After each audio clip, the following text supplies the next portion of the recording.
he learned. And now, to say it forward, Mr. Efren Pallorina. What do you want to do before you die? Not a very good thing to ask. I don't know what your frame of mind is, and you're probably not thinking about dying. But there are certain things that some people want to be able to do before they die. In fact, a lot of people have developed lists, and they call this a bucket list for everyone who wants to make sure that they check something on this list from year to year.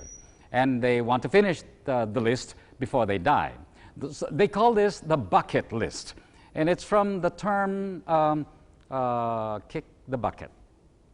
Kicking the bucket is something that relates to dying. When a condemned person is about to be hanged, he would step on a bucket with a noose around his neck, and when it's time, somebody kicks the bucket and he dies. What do you want to do before that happens? And this is what the bucket list is all about. Looking at the bucket lists that have been published, and maybe you have your own bucket list, the list of things you want to do before you die. A lot of them, you'd notice, involve things like travel around the world, learning new languages, becoming a millionaire, owning your own house, becoming a mother or father, having children, and you want to start your own business. These are the things that occupy the bucket lists that are all over the world today. But for senior people, for those who know that they don't have as much life ahead of them as they used to have, then this list has to be a very serious list. Has to be prepared with time in mind. Time is short, life is short. At the pre-departure lounge, we say, things can go quickly, and we don't know just when the end would come. And so the bucket list becomes all the more important because you want to make sure these things happen before the Lord takes you home. And I'd like to suggest that maybe you don't think about what to write on your tombstone, what to write on your last post on your Facebook page. You don't think about how to spend the money that you accumulated because you know you're not going to be taking that beyond death. No, those things don't count.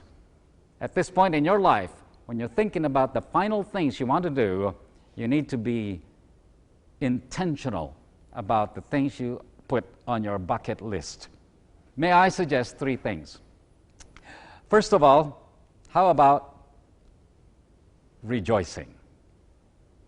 Rejoice at how God has used your failures and your successes to turn them around for His glory. Rejoice at my failures. Is that something I can do?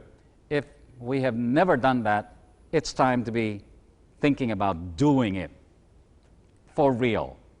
Rejoice over the way that God has turned our successes and our failures around to help us grow, become better people, and to give Him glory.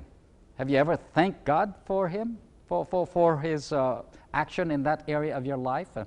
You think maybe when you failed in some business endeavor, when you broke up with that girlfriend, that boyfriend, when you had that fight with your manager or supervisor at work, you think maybe that was all a waste of your time? You shouldn't have gone into that in the first place?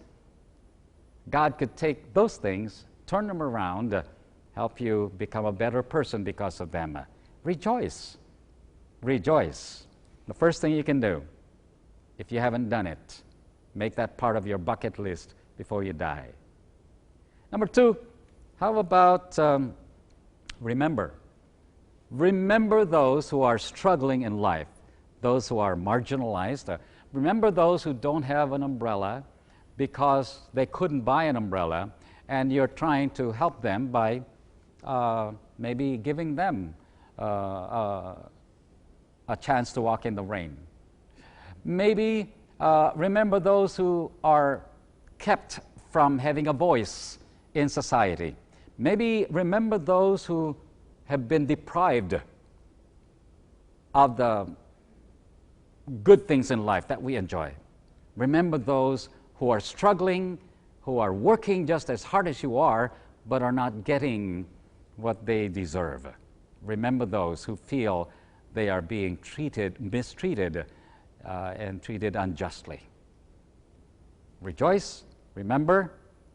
And what about doing something else before we die? Part of the bucket list can be to review the plans we have. And maybe reviewing them will result in having to reverse some of them, revising our plans, rejecting some of the things that we thought are important. And that review needs to happen while we have the time. A bucket list for seniors, maybe for everybody, no matter how old. And it's time that we took our life seriously, because God is always a God of second chances, giving us a chance to look at what we've done so far in life and giving us a chance to look at our life the way He would want us to see it. Don't forget the last words of the teacher, the wise one in Ecclesiastes. He says in chapter 12, that's the whole story, and here now is my final conclusion. Fear God and obey His commands, for this is everyone's duty.